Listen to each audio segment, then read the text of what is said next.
Well, good evening, good morning, good afternoon, wherever you are in the world. Hopefully, you're having a nice Sunday. I am Mark Sugiyama from Eclectic Arts, and welcome to the Eclectic Arts Virtual Studio here on Sunday, the last day of January, which would be the 31st of 2021. I've been really trying to say dates for anyone that's been watching these because there is a period in the fall where apparently I never introduced myself and I never said what day or date it was. So I've been really, really mindful of trying to do that. Pretty crazy to think that we're done with 1 month of 2021. Tomorrow's February 1st, and we'll kind of see what February brings. But again, hopefully everyone's having a nice Sunday night if it is evening where you're at. I know we have some international folks that tend to watch things, and morning time for them, depending on the country. And so, speaking of coming up, I initially was kind of thinking about trying to take a little bit of a break from Eclectic Arts work in February. And then that didn't last very long because I already have a virtual interview scheduled for this Wednesday, the 3rd at 3 p.m. Pacific Standard Time. I have Haley Sales, who is a wonderful musician and artist that is based up in Canada. And so she's going to be stopping on by virtually, of course, to talk with me about everything she's been doing with her music. And also she's got a film background as well. And there's a lot of things in process, meaning that some publicists are waiting for me. In some cases, I've been waiting in terms of what's going on with my other responsibilities during the day before I could commit to anything. So there is one other interview that's already scheduled, and that's on the 15th, but I'm not going to make that reveal yet. It's actually out there, depending on how much you poke around or stalk me or whatever. So, but there are going to be some more interviews that get scheduled. And then eventually, depending again on my schedule, things might kind of have to shift to evening, or they might just be on weekends or anything like that. So just going to play it by ear and go from there. I definitely wanted to thank folks that have made tips or donations. And I'm supposed to do this. So let me do this real quick, which is this. Hi, Industrial Girl 25. I would just say Industrial Girl. I never actually say your number 25. So good evening to you down in East LA. Hopefully things are good down there. Yeah, absolutely. This is perfect. This is a perfect segue, Industrial Girl, that I'm going to thank the people that were so kind to offer donations and tips to help me keep these streams going, because this is actually a pay service that I use. It's not something free through OBS, or I don't have that kind of tech savvy behind me. But Industrial Girl was one of the people that made a donation, and Captain Blackwood, Steve, Ken, Beatrice, Tom, and then overall, since I've been doing these since August on my own, Christiana and also Ken a second time had made donations. So only if you're so inclined, you can see the PayPal me address right there. I completely understand if you're not in the position, because I'm not in the position. The number doesn't really matter. Okay, well, I just kind of know you as Industrial Girl, so I'm just kind of like, oh, okay. Let me get this banner off of here so people don't have to keep looking at it. There we go. But yeah, so just again, if you're so inclined to make a donation, that's great. And if not, hopefully I'll get to a point where I won't be trying to hit people up for donations every stream that I do. But let's get to our guest today, because I'm really excited about this. Here we go. My guest today is a wonderful actor that I first saw in a production back in December of 2019. I actually had to look that up because I've got pandemic brain, and I'm like, I know it was the holidays, but when was that? She was the character that kept the train from going off the rails, and that show was my clear favorite that holiday season. And I can tell you that I was trying to cover as many holiday-based shows that December as I could, so that one by far was my favorite. It was Inspecting Carol, for those that are from the Phoenix Theater here in Edmonds. Please welcome to the Eclectic Arts Virtual Studio, Amy Susynski. Let's bring Amy in here. Hi, Amy. Hello. Thank you so much for having me. Thank you so much for joining me. I'm really excited to talk with you tonight. Me too. It is my pleasure. Oh, Inspecting Carol, that was so much fun. Oh my gosh, that was fun. I have not laughed that loud, out loud, probably at any theater performance I can think of. That clear by far, I couldn't believe it. And my mom was who accompanied me to that performance that night, and we were both like, we got to try to come back and see this again because it was so funny. It was And so fun. so, We were the plan was to do it in December 2020, and obviously that did not happen because it did so well. And it was so much fun to share with everybody.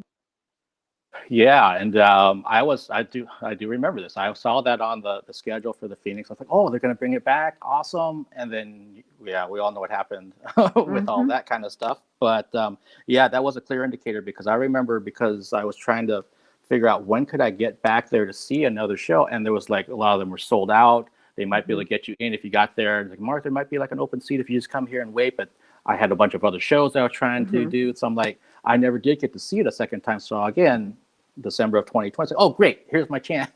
Like, okay, maybe December of 2021 or something. Right. Fingers crossed. Yeah. Is it just me or is she just the spitting image of young Bernadette Peters? Oh, from Maybe it's the Industrial Girl. That curls. it could be, maybe. Okay, that's a nice compliment. Thank you. um, let's actually start there. So, for people who are new to seeing any kind of theater, and in this case, here at the Phoenix Theater, when you're doing Inspecting Mhm. Carol, what's that process like? I mean, do you look at certain like message boards or things, or how do you find out about roles and casting and all that kind of thing? A lot of times it's watching Theater Puget Sound to kind of see what's out there, what I'm interested in. For me to do something, I've got to really, really want to do it. It does take a little bit of time away from family, so it really has to speak to me. I don't go out for just anything and everything, like I probably should. But when I want something, I really, really want something. So Inspecting Carol, I saw on TPS, but then other times I've had friends of friends who casting fell through for something, so I'll get an email to reach out to a director, or the director reach out to me. So that's always fun and nice. Hmm. Okay, and then in that particular production, again, like how much time was there for rehearsal and that kind of thing before you guys actually had your first Hmm. Hmm. performance? No, it was about 2.5, 3 months. You start with table reads, and then kind of feeling each other out and getting to know the character. But we're up and moving as much as possible. And many times in theater, you're not in the space yet because there's a previous show going. So you're rehearsing either off site or in an extra room. And then once you get on stage, that's when things kind of really start to come together. That's when it gets exciting. Okay, wow, I didn't realize that you guys start working on that so far in advance Hmm. before Hmm. the performances. Okay. I've done Uh, shorter ones, but that's about it. Yeah. okay, all right. Hi, Captain Blackwood. Hopefully, good things are happening for you down in Las Vegas. I see you in the chat as well. And also, thank you for your donation earlier this month. I appreciate it. Um, and so, with that show, did was there anything that you can think of back when you were rehearsing it and getting it together with all the other cast members and the director and everyone that like were there any major changes between rehearsal to what actually was happening on stage? Oh yes. About 2 weeks before opening, one of the actors came down with kidney stones that were going to require major, major surgery. It was the character playing my kind of pseudo love interest, Phil.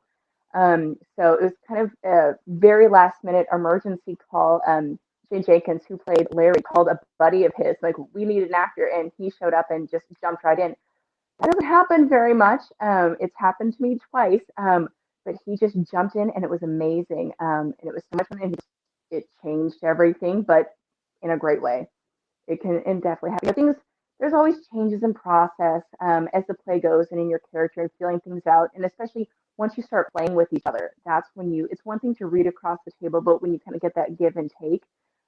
But that was a wrench, but it ended up being really so fun, and luckily it worked out. The actor who did have surgery was okay, and ended up coming to see a performance, which was really bittersweet for everybody. But that was one of them.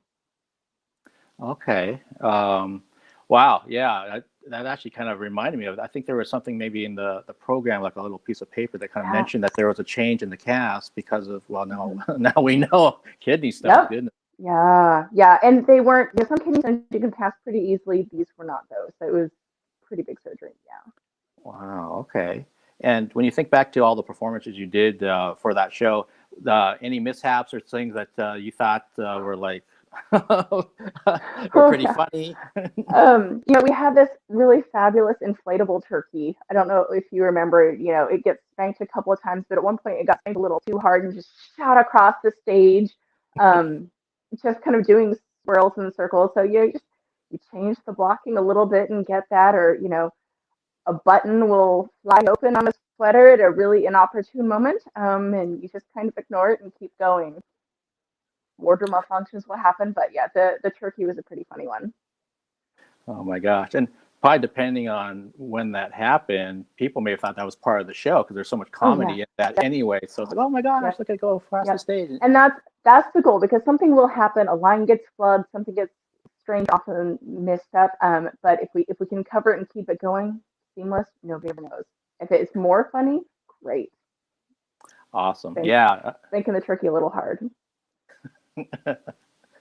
Oh my goodness. Yeah, I hope obviously for everyone's sake that live events come back at some point, and that the Phoenix gets a chance to perhaps stage that again next holiday, or this again I guess this coming holiday Yep. season here, Hmm. and kind of go from there. But Amy, let's kind of go back. Where were you born, and what got you into the acting bug? And there's some Yeah. other things that I'm missing. Hmm. So I was actually born in Texas. I've lost the accent, but that's where I was from. From an early age, I always wanted to be an actor. My parents were very supportive of that early on and put me in little acting classes and school plays and things like that. We ended up moving to Seattle at one point. My dad was a breakwater engineer, and there's only so much water in Texas, so he got a contract in Seattle. So we came up here and then decided to stay.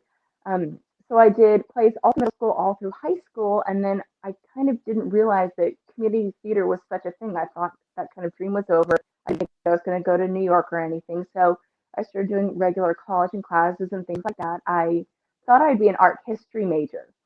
And my parents sat me down at one point and said, "What exactly do you want to do with it?" Oh, it doesn't matter. I just want to live art and breathe art and talk about art. And like, okay, that's nice, but how are you going to pay the bills and keep a roof over your head? So a friend's parent actually suggested that they thought I would be a good nurse. So I went into nursing. My backup was going to be teaching, but nursing ended up working out. And then a few years later, get married, have baby, things like that. I was at a play with my husband. It was actually one of our first dates. And he turned to me and said, "This want to make you get back in the theater again." It was Romeo and Juliet, Seattle Shakespeare Company, Olympic Sculpture Park. I'm very clear. I said, "Yeah, it does. Is that a thing? Can I do that?" So it kind of took me about a year to get my nerve up. I flopped a big audition with a well-known company in Seattle I will not mention, and I left crying. Theater Puget Sound, as many of us probably have. It didn't stop me though. I was like, okay, I maybe overshot the runway a little bit, and then maybe was it 2014, 2015, I saw Best Christmas Pageant Ever and Timmy Perlmutter's Extraordinary Hanukkah at Edmund's Driftwood. It's like, oh, I love that so much. I ended up getting cast, and it just kind of rolled from there.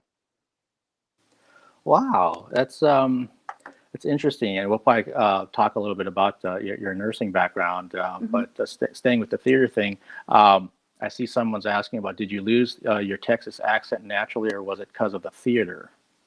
No, it was naturally. I moved out to Seattle when I was 11, so I think, especially at that young age, children are still developing the linguistics and speech patterns, so it just kind of faded away. Once in a while, you'll hear a little y'all or something, or if I'm in Texas visiting, I come back with a little bit of a twang, but not too much. All right, and you were mentioning earlier that you weren't, and probably still aren't. It's not a case where you apply or auditioning for everything. Like you're pretty Hmm. specific about like certain things that you want to go after, and then to have that work-life balance and your family balance Hmm. and everything else. Hmm. What do you look for in roles? it's it's got to be something that kind of like tugs at me. Once in a while you'll see something that like Romeo and Juliet. You'll know something like that. Inspecting Carol, it just sounded fun and zany and kind of wild. So something that kind of really really piques my interest, but you just kind of like feel that pull. Body awareness was the same way. I heard about body awareness through a friend, and then when you're kind of reading the synopsis and kind of get those wheels turning, that I could play this and this is how I might do it, which is always dangerous when you're going into audition. You want it so badly, and then if it doesn't happen, you're gutted. But you kind of have to put yourself out there. It's kind of all or nothing. Okay, yeah, that makes sense. I mean, I've had to learn just from being a media person of having to put myself out there just in terms of connecting with people and Hmm. getting to know folks. If I'm in a press room, I can't just sit there in a corner by myself. It's like, well, Hmm. who are the other people? Just say Hmm. hi to them and understand who Hmm. they're affiliated with. And some of them have been doing this for decades. And Yep. I'm fairly new to a lot of these things, Hmm. especially for the art side of things, not the Hmm. concert side of things. So, yeah, you want to make those connections and keep building on them. Definitely, and I think especially with women, something I've experienced is a lot of times when you're in an audition room or the green room and you're waiting, a lot of women particularly won't talk to each other. They won't look at each other. You can't say hi. Competition. It doesn't need to be that way. We're all in this together, saying hello, saying hi, offering a friendly tip. Making somebody feel relaxed is not that's not going to be what makes you get the part or not get the part, but reaching out and saying hi to each other. I've made lifelong friends, whether I've been in a play with them or not, just by getting those connections. Absolutely, like we can all help each other out and still win. Yeah, I totally agree with that kind of thing. And again, if I use this virtual stuff as an example, some of the people that I had the pleasure of interviewing pre-pandemic remembered me from 2 or 3 years ago. And Hmm. so when I reached out to them now, oh yeah, Mark, I remember you. And luckily, I wasn't a jerk or a weirdo at the time when I interviewed them. So they're like, yeah, I would have no problem, doing a virtual interview with you. So trying to do things the right way and yeah, again, remembering them, but also remember the people attached to them, publicists and managers and Hmm. Hmm. assistants and all those kind of things. They're just trying to treat people the right way. And Hmm. then, you know, for me at least, good things tend to happen Yes. when you do things like that. So, Yep. oh, well, now, what was the last production you were a part of? Was it Inspecting Carol, or was there It something was else? Inspecting Carol. 2020, especially as a nurse, I really wanted to do something. I kind of teased with a friend, like, we should do a Zoom version of like Cell Block Tango for Chicago. I can do that. Once I can put that together.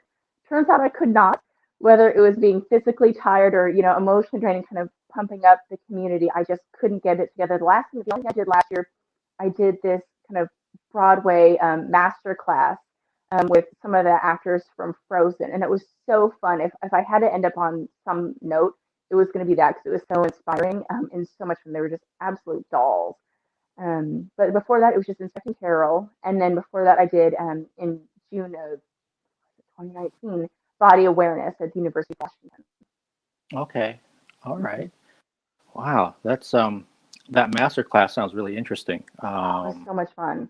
It was so much fun. It was the actor who played Anna and the actor who played the Duke of Weselton, and people would bring songs to perform. It's kind of like a musical comedy class, and they were so fun. At one point, Jeremy Morse, I think, who plays the Duke, was like on the floor, like rolling in circles on the ground because of what he was seeing. He was so engaged and so fun. He had to roll on the ground, and having that like just super fun, super jazzed experience was exactly what we needed. That was the end of February, and kind of know what happened from there. But it was so encouraging. There was people of every age in the classroom, so particularly for the really young ones to get some Broadway performance advice from real actors. That's magical, and for the rest of us, the exact same thing, like to keep us going and get that buzz. Yeah, again, I can only imagine. I don't have any acting background whatsoever, but I have been fortunate enough to, again, virtually interview some of the folks that Hmm. have done like the Phantom of the Opera tour in North America, and just spending time with them, even like what we're doing now for half an Hmm. hour. It's just like a gift Yeah. because if this was pre-pandemic, if I was lucky, I might get 5 minutes. I think I got 2 minutes with them during the press time in 2018. It Hmm. was like, Yeah. so it was kind of a mind trip that I was like, I actually can talk to them for 30 minutes. And then in their particular cases, they came back for these informal things I do are kind of like virtual happy hour. So we were talking and Yeah. shooting the breeze for like 2 hours. Um, and so just from a fan standpoint, it was, Yeah. it was awesome. So I can only imagine if you ever, actually having fun and learning something and being inspired There by was people. there was definitely some fun fangirling, and then the fun and everything. It was a perfect night. That was really great. Awesome. And you mentioned being a registered nurse, and then Hmm. obviously in 2020 and into what we're going through now. Um, can you let people out there know like what your role is as a registered nurse? Because you were kind of Hmm. telling me a pre-show, and then Hmm. how have things been for you? Being in the healthcare industry during this Hmm. time. Sure. Yes, I am a registered nurse in a residency clinic here in Seattle, very, very close to home, teaching young doctors how to be baby doctors and fly the nest. What that kind of meant in the pandemic was doing massive, massive triage, with COVID symptoms, which could be basically anything and everything can qualify as a symptom these days. So kind of triaging, is it a cold, flu, seasonal allergies? Is it anxiety? Because anxiety absolutely will create some symptoms in your body. And then you kind of focus on that internally and it just kind of steamrolls.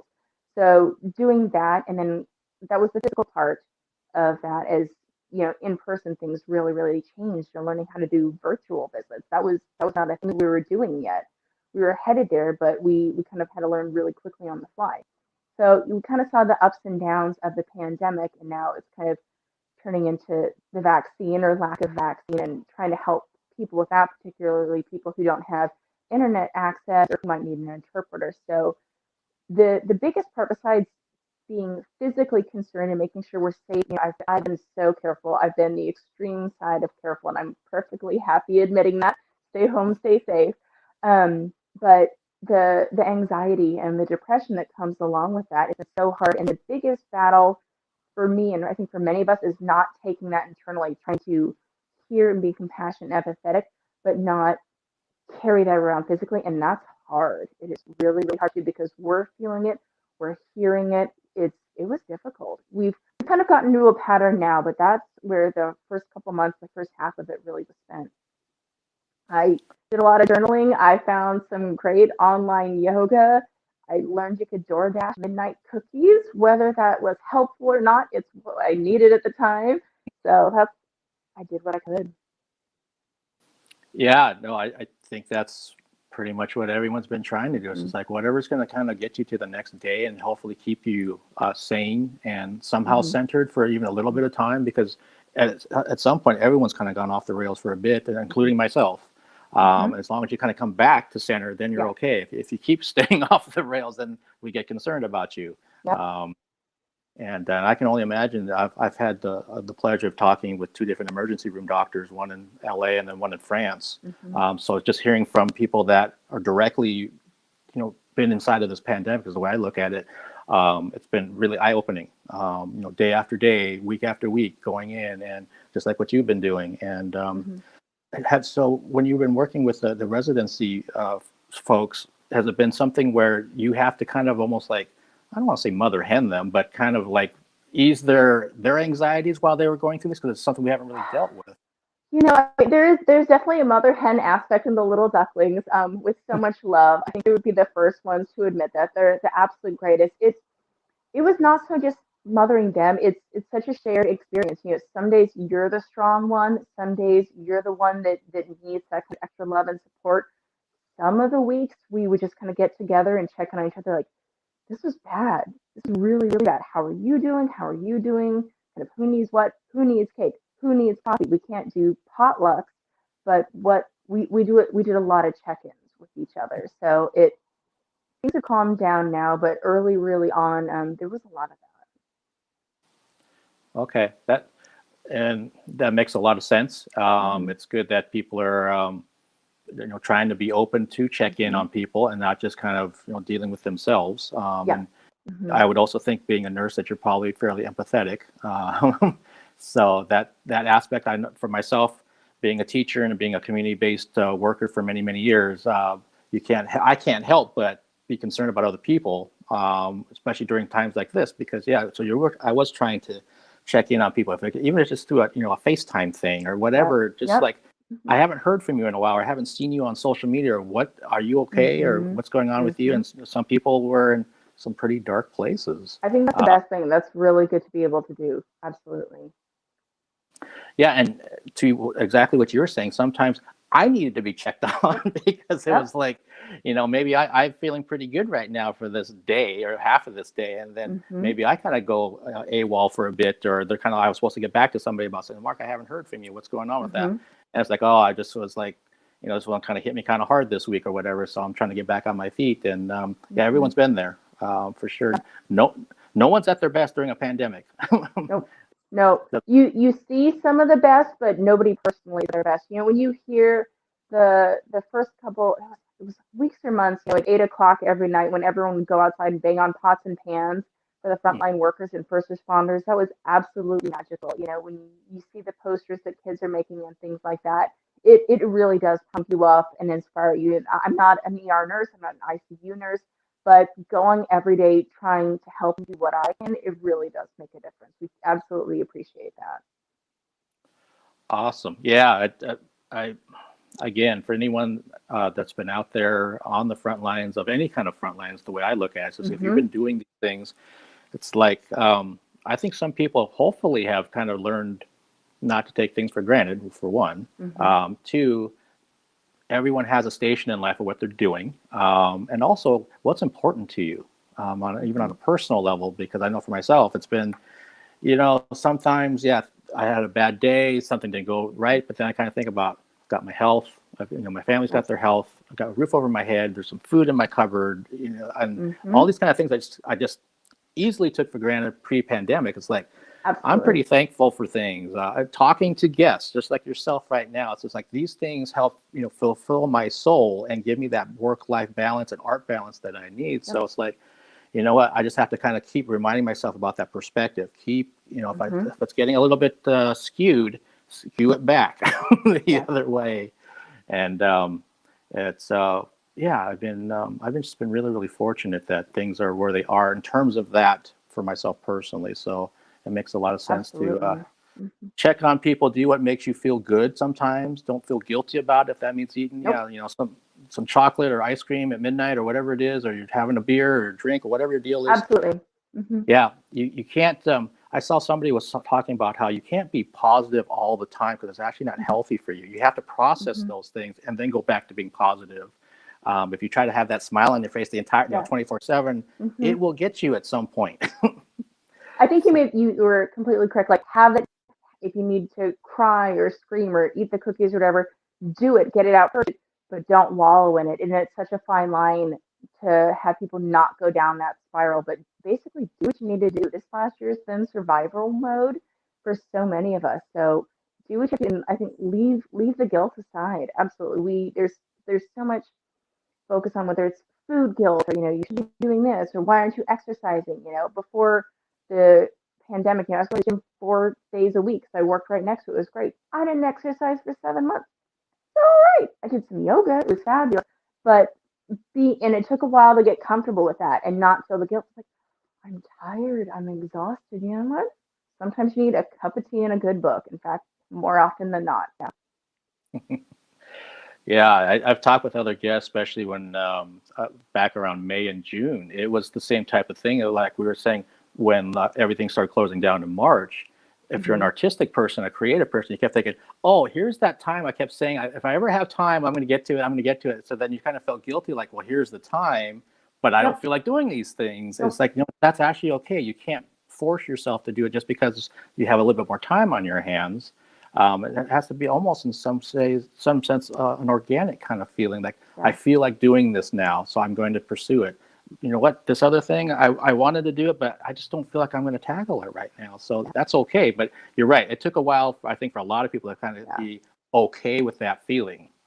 Yes, and get comfortable with that. Exactly. I kind of figured like, I've got all this time, I could get all my monologues, those ones I can have in my back pocket.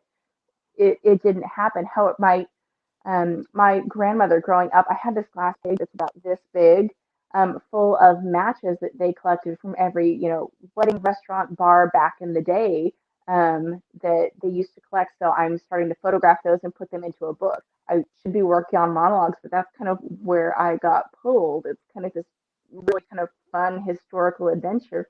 I am not a photographer. I know nothing about this stuff, but like you said, that's where I was pulled. So kind of having fun with that. That's awesome. That I Hmm. flash back. My parents have, maybe they still have it. I don't. They had a big old like jar thing that had a bunch of matchbooks inside of that Yes. thing that they would just collect. Every place had matches. That was the advertisement. Not all of them, but some of them she would write the date or the like somebody's inauguration. And then others it's kind of like, Stephanie and Michael's wedding. Are they still together? Did Jim Gilligan win that council seat? It's been really, really fun. Unfortunately, they are not around any longer for me to ask. I lost them both in 2019. Actually, my grandmother in 2020. I'm sorry, 2019. It's all getting muddled, but kind of trying to put that together has been really really fun. That's and what's really extra special about that is because it's tied to your grandparents. You're going to see things that they were, like you said, writing things down on certain ones, and it's going to bring you to this different timeline. Hmm.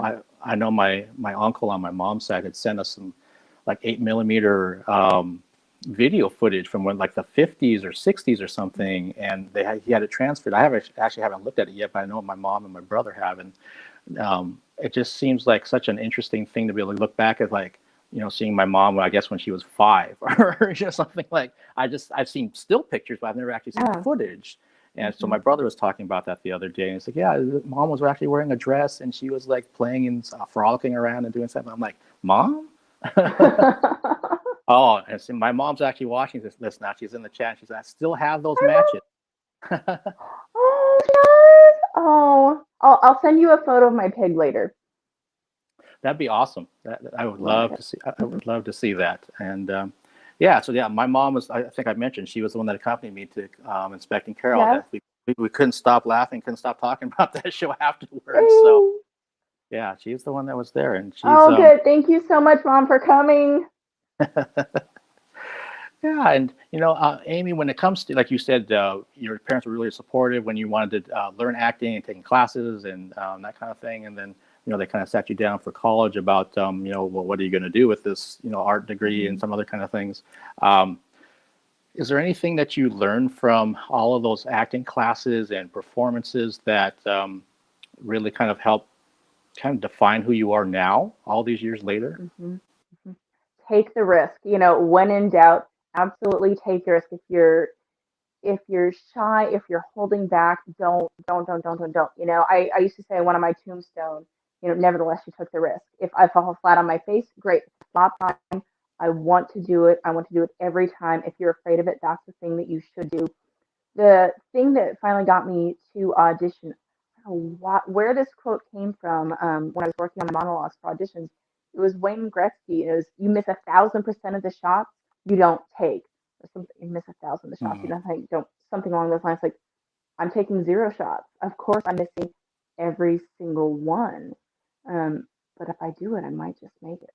And that's what finally got me. Thank you, Mr. Gretzky, into finally doing it. And then I got some absolutely fabulous opportunities. With theater, you always get a few heartbreaks along the way, but it's been fabulous. I've been so lucky, so grateful, so blessed.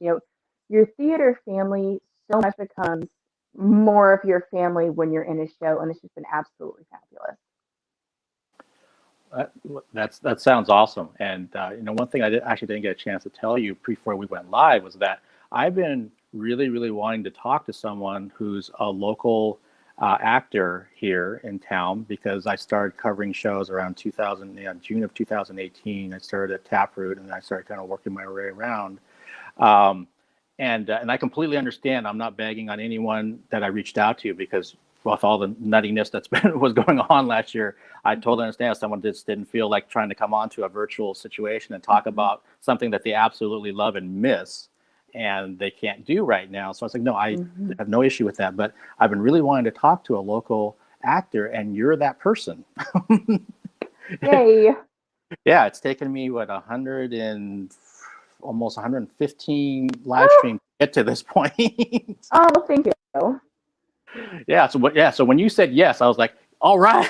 Oh, absolutely. No, we've been kind of following each other, so it's been so nice to actually be able to connect, and that this is the forum how it is right now. Yeah, so again, thank you so much for taking the time. No, thank you. It's been awesome for me. And so with obviously we've got 2021 is probably going to just be a year of transition on many different levels, hopefully for the better. Yep. Um, once we kind of hopefully get past this in some level, if it's like theater shows come back at 50% capacity or whatever that's going to look Hmm. like, um, are you wanting to get back into it? Are you Hmm. also someone that maybe does the writing thing? Are you a behind the scenes person, or some other aspects besides the acting as well? I tried to do a few one acts that kind of started and I never really finished.